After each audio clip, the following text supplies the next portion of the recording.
All right, we're here at one of the 10 cities of Decapolis, which is a settlement, a Roman settlement out in ancient days, as Rome was extending its territory into the territory of Israel and establishing these Roman cities. And what we have here is a hippodrome.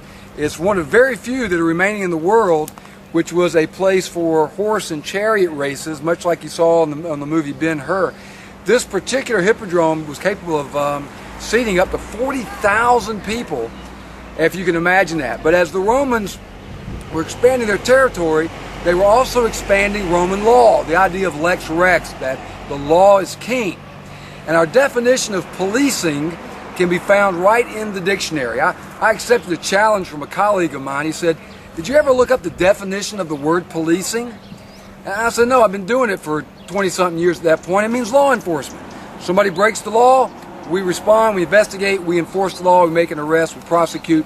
Law enforcement, policing, it's the same thing." He said, "You ought to go look it up."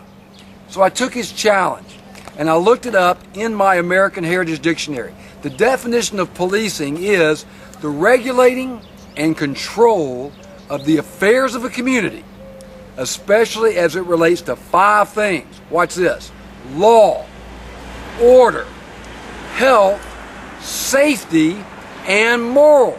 Isn't that interesting? Law, order, health, safety, and morals, 5-fold function, 5-fold mission of the police. And interestingly, out of those 5, only the first 2 have to do with law enforcement, maintaining law and order. The other 3 are an expansion of what we might typically think of as the police mandate. Now here's my question. Earlier we saw that Sir Robert Peel told us, the police are the public, public are the police.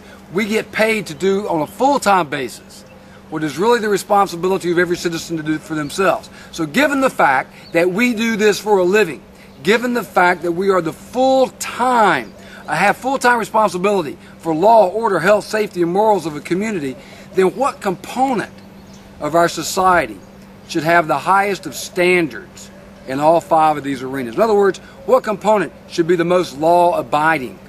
What component should be the most orderly, squared away, and self-disciplined? What component should be the most fit? What component should have the highest of standards in the area of safety? And finally, in the area of morality, professional ethics, and character. And of course, it's us. It's the police. Of course, we're supposed to be held to the highest of standards in all 5 of these arenas. And not only that, not only do our citizens have the right to expect that out of us, not only do they have the right to hold us to those higher standards, we have an even greater duty to hold ourselves to the highest of standards in all 5 of these arenas.